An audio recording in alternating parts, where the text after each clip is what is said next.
has moved in. Headstock and GG Jet By move along into their respective gates. Turn Up the Night, Paparazzo, Infinite Matrix and Parch are the four remaining runners to move in. Turn Up the Night, who's won both of his jump out heats leading into this first up run, has moved in. Paparazzo joins them. So as the last couple get set, the starter heads around for race 8. The Bryce Menzies Memorial. Infinite Matrix is in. Parch up into the outside stall. And they're ready at the 1100. Set to go. They're away. Oh, Thunder Award really made a mess of the start. He's ended up being about 4 lengths low. Infinite Matrix began well with Exuma. They go together for the early lead. Followed by Turn Up the Night and Parch out 4 wide, riding the speed as well. La Meeting was next, and then came Zemgrinda the inside from Headstock, 2 lengths to GG Jet By, Skellig Rock. Second last is Paparazzo, Thunder Award a length last. They head off the back, pressure still on up front, 600 to go. Parch is really pressing Exuma. They led by a length over Infinite Matrix, Turn Up the Night, Zemgrinda, La Meeting and Headstock. That's the lead group, about 4 lengths away to GG Jet By, Paparazzo, Skellig Rock and Thunder Award. They enter the straight. Parch being tested by Turn Up the Night from Exuma. Zemgrinda edges out. Infinite Matrix and then followed by, switching back to the fence, Thunder Award. Paparazzo squeezing a narrow gap too. Turn Up the Night joined by Zemgrinda. Paparazzo finishing hard. And then GG Jet By. Zemgrinda took the lead. Paparazzo can't reach him. Zemgrinda won it. Zemgrinda from Paparazzo. Third's either Thunder Award or Turn Up the Night. Then Infinite Matrix and GG Jet By. They were followed by Headstock and Exuma. Next in was La Meeting and Skellig Rock, and Parch weakened out to be amongst the last in. Zemgrinda off the inside gate here has worked through and gone up on the outside of Turn Up the Night in the home straight's gone on well to score. Paparazzo squeezing gaps in the home straight gets through into second. And it'll be close for third between Turn Up the Night and Thunder Award. They're the main two there in front of Infinite Matrix. But Zemgrinda the winner, second favourite for the race, number 9. Winner's a 5-year-old by Impending, trained by Jan Wicks and was ridden by Emily Pozman. Paparazzo number 13 in second is by Holler, Craig Weeding and Jake Duffy. And we stand by for third to go out. It'll either be number 3 or number 14. So the winner a $5 chance on the VOP. Zemgrinda takes out race number 8.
You're good.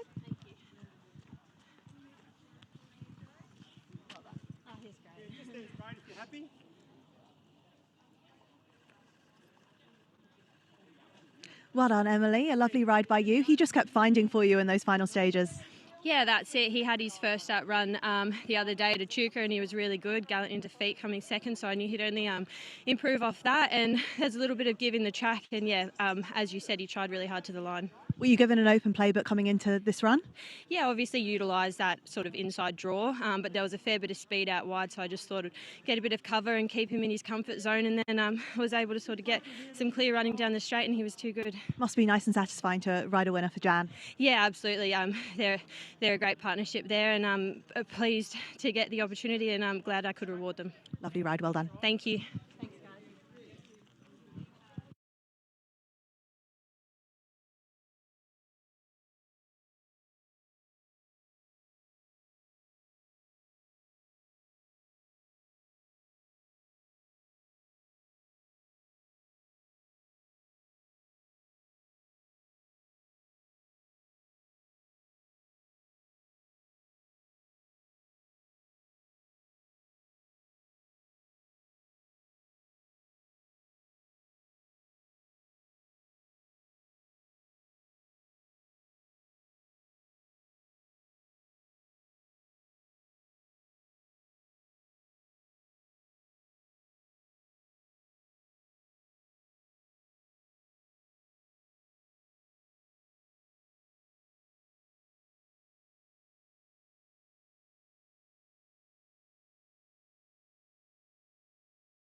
Enough against, again, what was a stronger maiden there at Kilmore, and just had no luck last time out. So a son of Russian Camelot, Bossy, who I think is going to appreciate the rise in distance. If the favourites are to be beaten, I think this might be the guy. Yeah, she looks some magic in the enclosure here. She's a pick at the stage, and I'm going to concur with you. Last start badly held up, so that seven-length margin is quite exaggerated. The 7 valued, third up here today, and I thought another one from the yard, quite impressive. Yeah, hit the line strongly there last time out, late in the race at Kilmore. I thought in a race of little speed could be a lot closer tonight, Luke Nolan from an inside draw. Would that be how you'd like to ride the horse tonight, Bossy, given we're at Cranbourne Rail True? Yeah, I wouldn't give away any advantage. As you see, if you do give away an advantage at a certain point in this race, that's lights out. And here's our odds-on favourite, the 8, Future Frankie, who, as you mentioned, was on debut that night that we put her into the Black Book, but we've seen her line up in a Group 3 since. Yeah, eye-catching performance against the pattern there on debut. Got going late. Now, it was a weak maiden. Let It Be's been beaten again since. Tensile's been beaten in a reverse valet maiden, but she got the rise and trip she wanted in the ethereal, wasn't disgraced there, finishing midfield. Looks well placed, back to a maiden. How does she look, Bossy? Yeah, she's not a very big individual, and it looks like her coat hasn't quite turned. But like you say, I did notice in the ethereal she over-raced for the first half of that race, and left herself wanting at the back of that. So with that experience over the trip, it's definitely going to benefit her. There's just nothing of her, is there? She's a very small little filly. All right, which way are you going here, Ben? I had a little bit of trouble splitting these. I could have gone one of three. I think it's predominantly a race in 3 between the 3 favourites. And I led the way of African Grey. I thought it was an eye-catching performance. I like the senior jockey going on. And Heading out for race number 1 really on the track, heading to the start. 2,000 metres tonight. So at the price discrepancy, I've lent his way. There was a little bit of a line you could take between Seychelles. Start for race He number 1 comfortably for had the Evergreen measure Turf, of Seychelles, who 2,025 metres competed against the off to likes of barriers. After Summer and Classic Gem, who comfortably had the measure of Future Frankie in the ethereal stakes. So that's one way of maybe trying to draw a line. Future Frankie obviously looks well placed back to a maiden. Grinzinger Tundra, I thought, does perhaps represent some value against those two. He's come through some stronger races. No luck at all last time and looks suited rising in distance. But I thought this was a tricky start to the night. I'm narrowly leaning the way of African Grey, but Bossy, was there one that you liked from the yard? Yeah, Grinzinger Tundra looked really good in the yard. Looked nice and healthy, looked bright. Can only come on from its run. So at the price, it's the one for me. Well, we got a bit of value there. I think, what's the market, Quinny?